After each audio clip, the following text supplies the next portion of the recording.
Good morning. Welcome back to Sage and Stone Homestead. My name is Heather.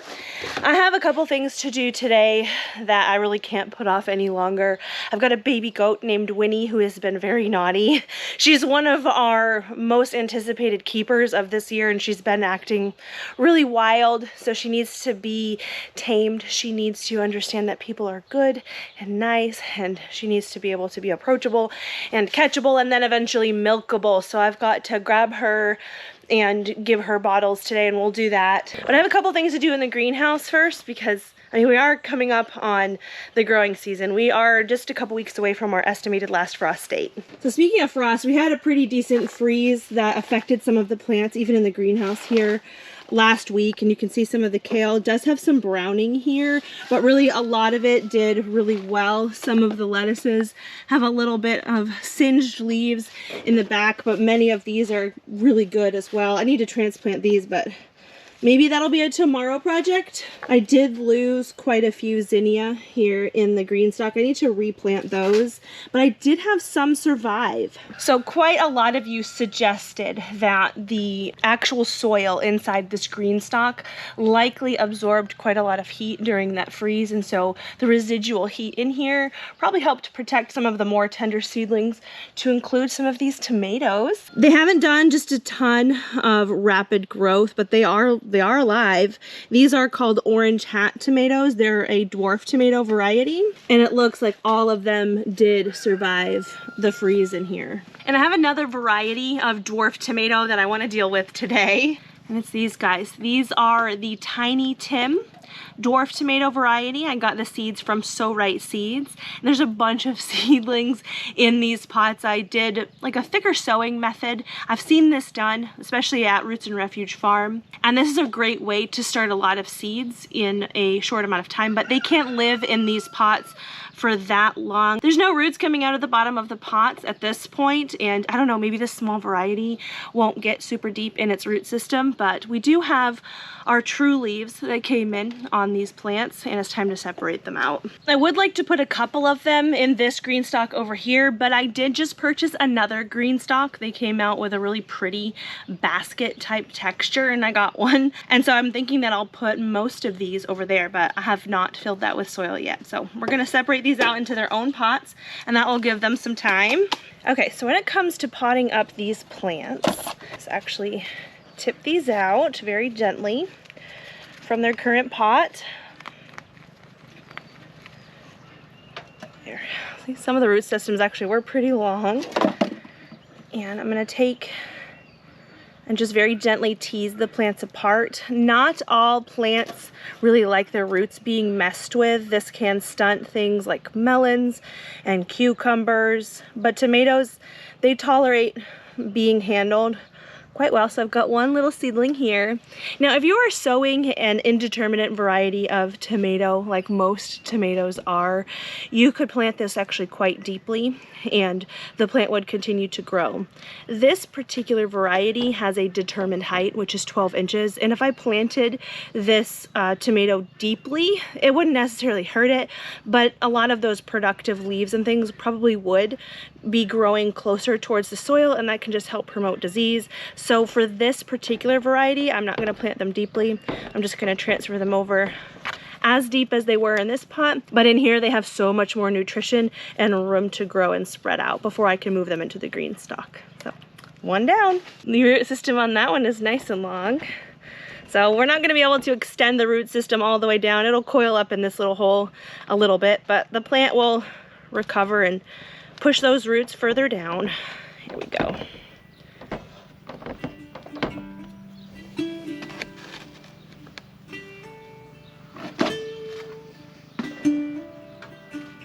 This is how many little tomato seedlings fit in one of these 2.5 inch start pots.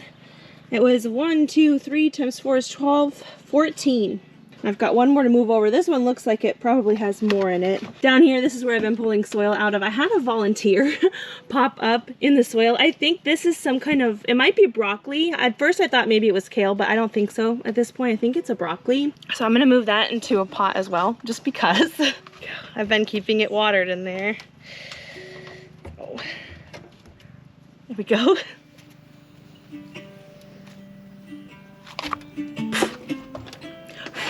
They're fine. They're resilient.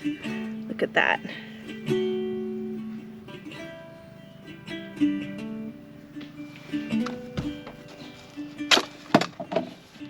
What I have in these start pots is potting soil. That's what I started the seeds in as well.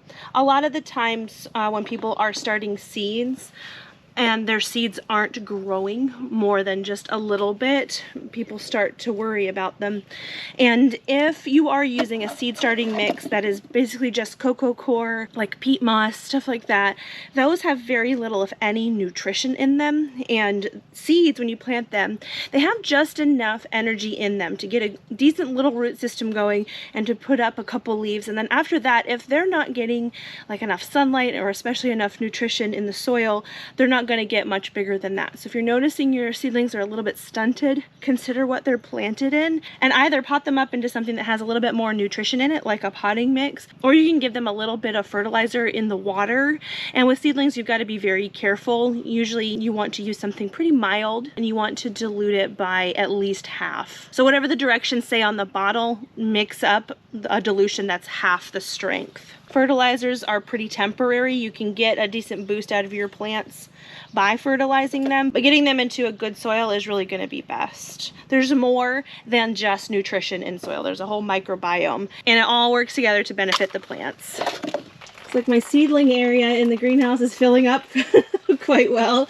We got 35 little tomato seedlings, so we're missing one. That's okay. The green stock that I have to put them in, I think, has 30 cups, so we do have 5 extra, and those guys can go over here when they're ready. Our bonfire peach trees, they had a ton of flowers on them at first, and now they're starting to put out these red leaves that they have. Let's see, I noticed that some of those flowers have started to turn into little baby peaches. This is the first year in these plant pots for these peaches. Technically, I probably should be pulling off peaches, but I don't think I'm going to. I don't know that this is really the first year of fruiting for these particular plants. They're not small. And I know when I put them in here, the root systems look pretty good, so I'll probably leave some. They're not necessarily big enough to support a whole bunch of peaches anyways. From what I understand, I need to like prune back the baby peaches and leave about 1 every 8 inches. So we're not going to be getting a ton, but we'll get a few. See that? Can you see that baby peach right there? That's super exciting.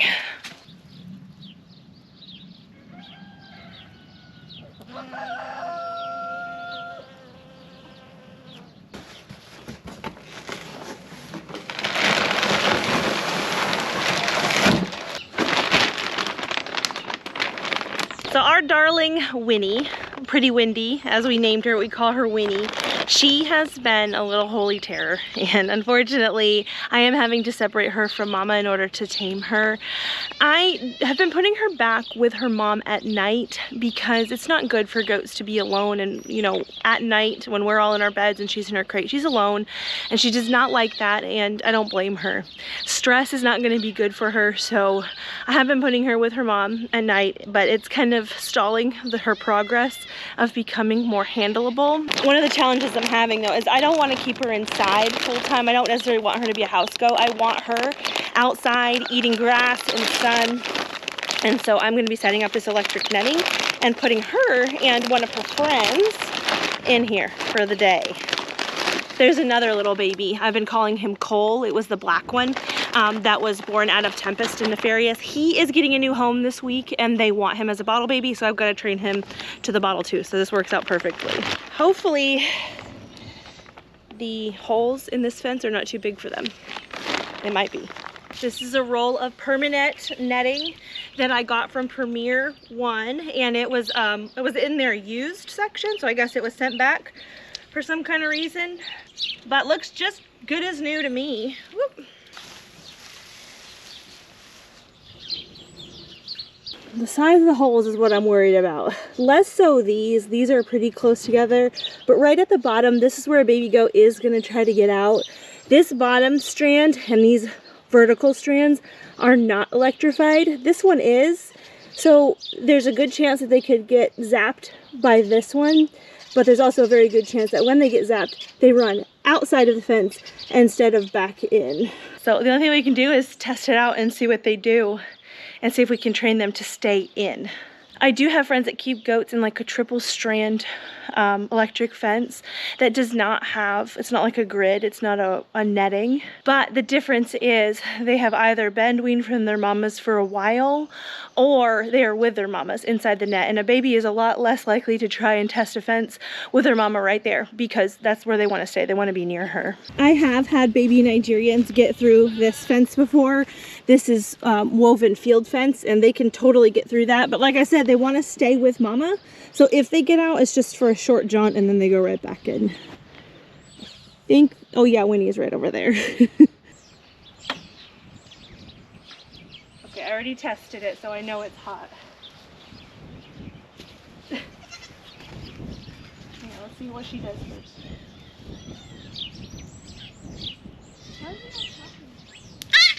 Yeah, okay. So she's probably gonna run back to mama.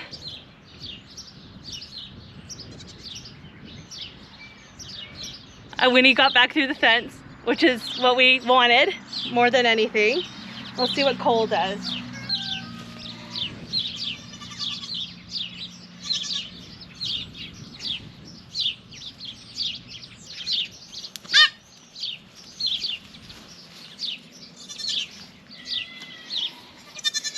That's good. Let's keep watching him, okay? If he gets caught, I can shut it off, and that's why I want to stand right here. My theory is if he stays in there, then Winnie will be more likely to stay with him. So we need to make sure he stays in. Okay, buddy. Okay. Yep. You might take your jacket off. It's hot.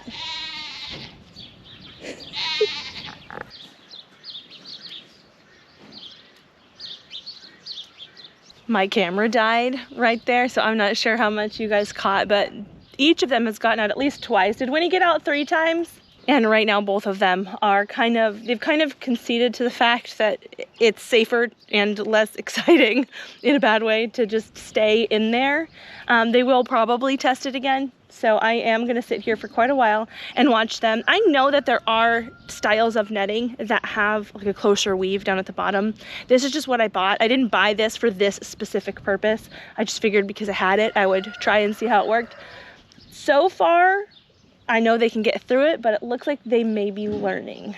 What these fences are anyways is a mental barrier, not a physical barrier, clearly, but just the idea that they could get corrected or zapped by touching it helps keep them contained eventually, even when this is off, because I'll have to go in there and bottle feed them, and when I do that I'm gonna shut the fence off, and I don't want them testing it then either, but they won't know that it's not electrified at that point. Are you good, girl?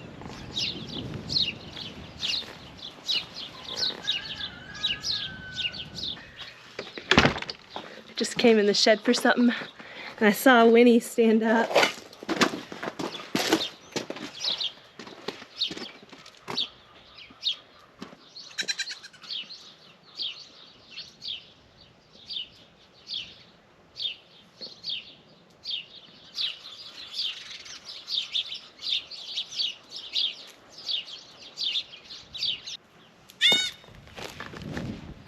Well, darn it. You don't get through, sir. Winnie! You stay over there. Oh. I walked away for a second. So Winnie took 3 bottles yesterday very, very well. There she goes. Look at her, she's a champ. But since she had her evening and morning with her mama, it's like she's forgotten how to do it.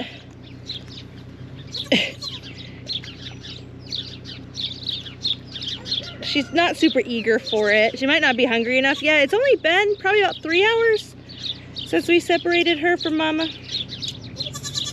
Yeah. We need to go get Cole though. Cole might want to try.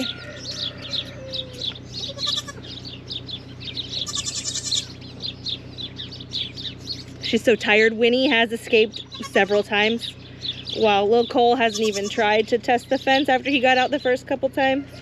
She's more stubborn in so many ways.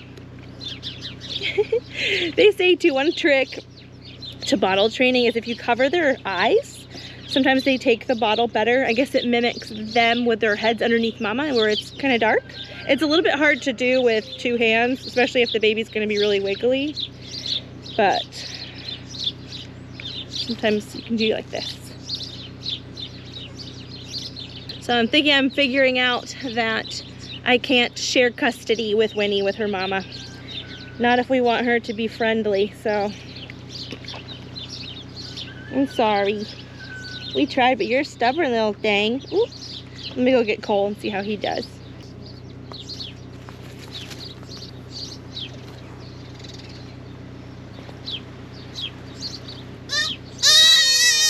So Cole has never been offered a bottle before, but he's a lot younger than Winnie, and he's a boy. I find that the younger boys tend to take to it better than older girls. This is good stuff.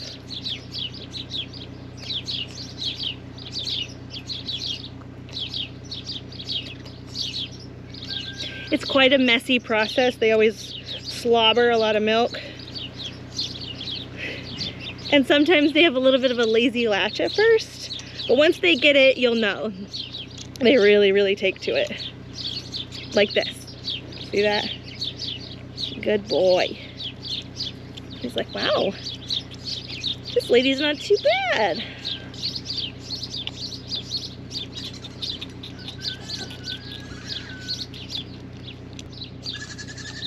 When he's over there screaming, she's losing her poor baby voice. Do you want some bottle, Win? So he just popped off on his own, and what we do when we feed bottle babies is we'll feed them until they come off once. I'll give him a little bit of a breather, and then I'll offer it to him again, and when he comes off that second time, he's going to be done for the session. And at this age, we'll give him milk 4 times a day, once every 4 hours, and I don't have to feed them overnight. You really only have to worry about overnight feeding with goats in the first, I don't know, maybe 5-ish days, and after that they're pretty good. I've never bottle fed from birth, so I don't know exactly, but that's what I've heard. All right, that's very good. Good boy, Cole. I have this little box out here for them. They have not been getting in it, as far as I could tell. Look, you want to cozy in there? This little pasture out here for them, this is just a daytime situation. At night, I'm going to put them in a crate inside our Homestead overflow shed. That'll help keep them safe and contained. Poor Winnie, can you hear her? Do you want some?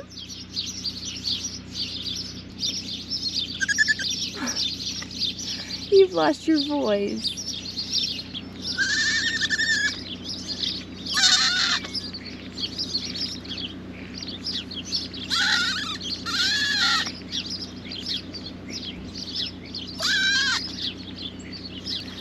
Your friend is in the box. Oh, Winnie. She's not just giving up. This is so tiny too. I'm sorry, I know. At this point, you don't leave me any choice. Got a sneak attack to get her so far. Pretty soon, they'll just be running to come to the bottle. You act like you didn't love this yesterday. You did. Her body just relaxed. Are you tired? Go ahead, honey. Drink the bottle.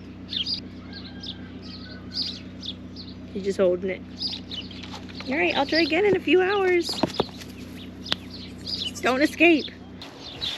You want this? You ready?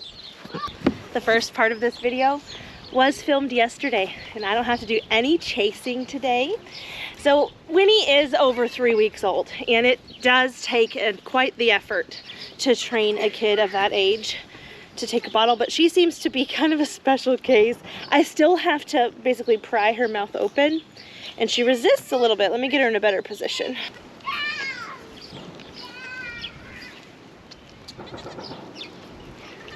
There she goes.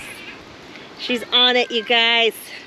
So I have had a lot of suggestions of different ways to help bottle train Winnie, and we have had really good success. Just taking a bottle of milk down to the barn, popping it in a couple mouths, and the babies just have learned alongside nursing with Mama. But Winnie, she's just been a sorry. I made you messy. She's been a special case. I think some of it has to do with personality because, as I mentioned, they've been so much easier to train than this in the past, but not her. Yeah, you just want to play. Where's Cole? We need him. Do you want a bottle, Cole? Come here. Oh yeah, he's looking for food. You're onto it. It's right here.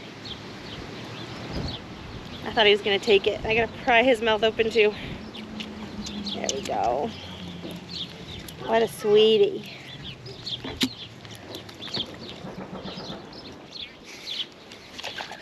Oh, turn it off quick. Turn it off quick.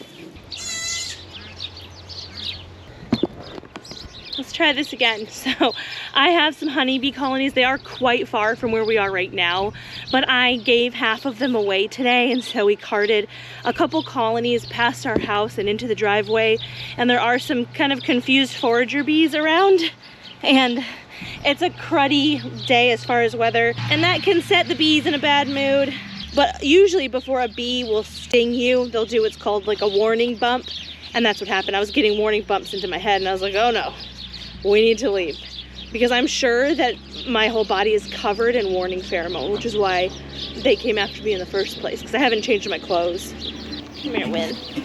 Come here, little girl. Come on, come on, come on. Oh no, not in the water. Lord have mercy. I think she's well on her way to becoming super friendly, which makes me happy. You too.